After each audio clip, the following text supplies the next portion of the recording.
யூனிவர்ஸோட next action thriller மூவில ஒரு side ஸ்டைலான Hrithik ரோஷனும் இன்னொரு சைடு மாஸான ஜூனியர் என்டிஆர் அவங்களும் கூலியோட கிளாஷ் ஆக போற படம் தான் வார்.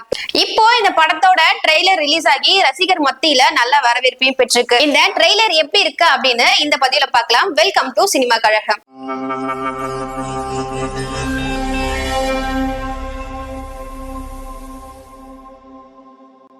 சோ வார் 2க்கு போறதுக்கு முன்னாடி ஃபர்ஸ்ட் வார் 1 பத்தின ஒரு சின்ன ரீகேப்பை வந்து நம்ம பாத்துடலாம். சோ வார் 1 படத்துல வந்து யார் யார் நடிச்சிருக்காங்க அப்படின்னா ஹிருத்திக் ரோஷன், டைகர் மற்றும் வாணி கபூர் இவங்க 3 பேரும் நடிச்சிருப்பாங்க. சோ இந்த படத்துல என்ன நடக்கும் அப்படின்னா படத்தோட ஹீரோவான ஹிருத்திக் ரோஷன் வந்து ஒரு சீக்ரெட் ஏஜென்ட்டா இருப்பாரு. இந்த படத்துல அவர் தேசத்துக்கு ஒரு துரோகம் பண்ணிட்டாங்க அப்படின்னு அவரோட டீமாலே வந்து அவருக்கு அப்புறம் தேடப்படுறாரு. அதுக்கப்புறம் கட் பண்ணா வந்து பிளாஷ்பேக்கு போறாங்க. பிளாஷ்பேக்ல வந்து இவர் வந்து ஒரு ரா ஏஜென்ட்டா இருப்பாரு. அவருக்கு ஜூனியரா காலித் அப்படின்ற இன்னொரு ஹீரோவும் இருப்பாங்க. இந்த படத்துல காலித்தோட அப்பா வந்து ஒரு தேச துரோகி அப்படின்னு பேர் வாங்கியிருப்பாரு. இந்த பேரை மாத்தணும் அப்படின்றதுக்காக இந்தியாக்காக நான் சர்வீஸ் பண்ணணும் அப்படின்னு காலித் வந்து இந்த டீம்ல போய் ஜாயின் பண்றாரு. இந்த டீம்ல நம்ம ஹீரோவான கபீரும் காலித்தும் வந்து ஒரே டீம்ல ஒன்னா ஒர்க் பண்ண ஆரம்பிக்கிறாங்க.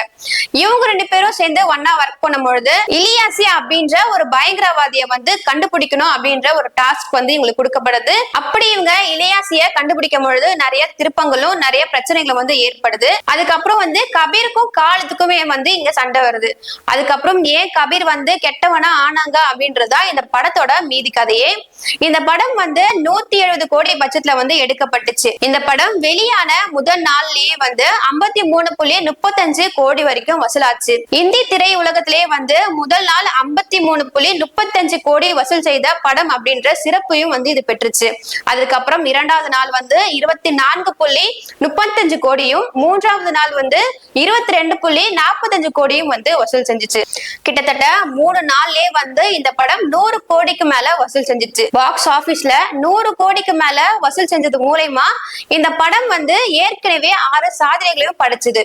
அதுக்கப்புறம் 3 நாள்ல 100 கோடி வசூலும், முதல் வாரத்துல 200 கோடியும் வசூலான இந்த படம் பாலிவுட் திரை உலகத்திலேயே முதல் வாரத்திலேயே 200 கோடி வசூல் செய்த முதல் படமா வந்து இந்த படம் பார்க்கப்பட்டுச்சு. அதுக்கப்புறம் இந்திய அளவுல 118 கோடியும், வெளிநாடுகள்ல 157 கோடி அப்படின்னு உலக அளவுல 475.602 கோடி அப்படின்னு வசூல் செஞ்சுச்சு. 2019 இந்தியால வெளியான படங்கள்ல அதிகமா வசூல் செஞ்ச படமா வந்து வார் திரைப்படம் பார்க்கப்பட்டுச்சு. இந்த நிலையில இன்னைக்கு வார் 2 படத்தோட ட்ரைலர் ரிலீஸ் ஆகி ரசிகர் மத்தியில நல்ல வரவேற்பையும் பெற்றிருக்கு. சோ டைரக்ஷன் மற்றும் ப்ரொடக்ஷன் பத்தி பார்க்கணும் அப்படின்னா இந்த படத்தை வந்து அயன் முகர்ஜி வந்து டைரக்ஷன் பண்ணிருக்காங்க. சோ படத்தோட விஷுவல் கண்டிப்பா வேற லெவல்ல இருக்கும் அப்படின்னு நம்ம கண்டிப்பா எதிர்பார்க்கலாம். இந்த படத்தை ப்ரொடியூஸ் பண்ணது YRF ஸ்பை யூனிவர்ஸ். இந்த மூவி ஹாலிவுட் படத்துக்கு காம்படிஷன் தர மாதிரி கண்டிப்பா இருக்கும். இந்த படத்துல ஹீரோவா நம்ம ரித்திக் ரோஷன் தான் நடிச்சிருக்காரு. அதே கபீர் ரோல்ல இவருக்கு ஈக்குவல் லெவல் வில்லனா வந்து என்டிஆர் வந்து நடிச்சிருக்காரு. பேன் இந்தியா ரீச் இருக்கிற ஒரு ஸ்டார். கண்டிப்பா பாலிவுட் மற்றும் டோலிவுட் ஸ்டார் 2 பேருமே ஒரே ஸ்கிரீன்ல. இது ரசிகர்களுக்கு ஒரு டபுள் செலிப்ரேஷன் அப்படின்னே சொல்லலாம். அது மட்டும் இல்லாம இந்த படத்துல ஹீரோனியா வந்து கியாரா அத்வானி வந்து நடிச்சிருக்காங்க. அது மட்டும் இல்லாம அனில் கபூரும் அசுதோஷ் ராணாவும் வந்து நடிச்சிருக்காங்க. அது மட்டும் இல்லாம ஆலியா பட் அவர்களும் ஷார்வாரி அவங்களும் வந்து ஒரு கேமியோ ரோலையும் வந்து நடிச்சிருக்காங்க. சோ ட்ரைலர் பத்தி சொல்லணும் அப்படின்னா இது எப்படி ஸ்டார்ட் ஆகுதுன்னா நம்ம ஹீரோவான கபீர் வந்து அவரோட லைஃப் ஃபுல்லாவே வந்து நாட்டுக்காக அர்ப்பணிப்பேன் அப்படின்னு சபதம் எடுக்கிற மாதிரி ஸ்டார்ட் பண்றாங்க. அதுக்கப்புறம் நம்மளோட ஜூனியர் என்டிஆர் வந்து யாரும் செய்ய முடியாத அளவுக்கு பல விஷயங்களை செய்யக்கூடியவனா தகுதி ஆகுவேன் அப்படின்னு சொல்லி ஆரம்பிக்கிறாங்க. சோ இதுல இருந்து நமக்கு என்ன தெரியுது அப்படின்னா நம்ம ஹீரோ வந்து நாட்டுக்காக தியாகம் பண்றவராகவும் என்டிஆர் வந்து ஒரு வில்லனாவும் இருப்பாரு அப்படின்றது நமக்கு தெரியுது. சோ ட்ரைலர் ஃபுல்லாவே வந்து வெறும் ஆக்ஷன் அண்ட் ஃபைட் சீனாவே தான் இருந்துச்சு. ஆனா இதுல எந்த சீன்லயும் கதையை பத்தி வெளிப்படுத்தாம தயாரிப்பாளர் தெளிவாவே இருந்திருக்காரு. அது மட்டும் இல்லாம இந்த படத்துல டைகர் அவங்களோட ஒரு போட்டோவும் காட்டுறாங்க.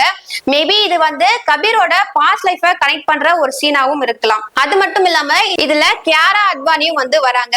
இவங்க மேபி வந்து ஒரு ராணுவ அதிகாரியா இருக்கலாம் அப்படின்றது நமக்கு தெரியுது. பார்ட் 1ல வாணி கபூரை விட இவங்களுக்கு இந்த படத்துல ஒரு மிகப்பெரிய ரோல் இருக்குது அப்படின்னு நம்மளுக்கு எதிர்பார்க்கலாம். இதுல வார் 1ல ஒரு முக்கிய ரோல் இருந்த அசுதோஷ் ராணா அவங்க இது வார் அப்படின்னு பார்வையாளருக்கு ஞாபகப்படுத்துற ஒரு சீனும் இதுல இருக்கு.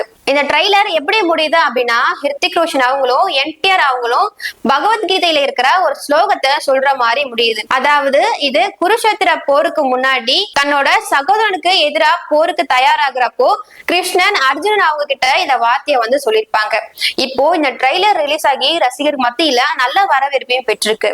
இந்த நிலையில லோகேஷ் கனகராஜ் அவங்களுடைய இயக்கத்துல ரஜினி அவங்க நடிச்சுட்டு வர படம் கூலி. இந்த படமும் வருகின்ற ஆகஸ்ட் 14 ரிலீஸ் ஆக இருக்கு.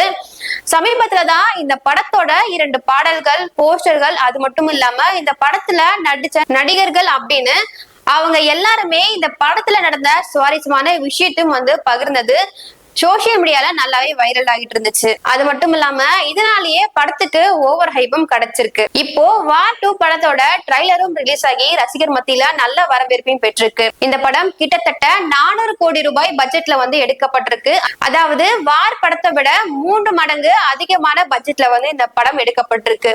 இந்த படம் வார் படத்தை போலவே அதிக வசூல செய்யுமா இல்லையா அப்படின்றத நம்ம ஆகஸ்ட் 14 வரைக்கும் பொறுத்திருந்துதான் பார்க்கணும். அதுவரை உங்களிடமிருந்து விடைபெறுவது நான் பிரதீக்ஷா.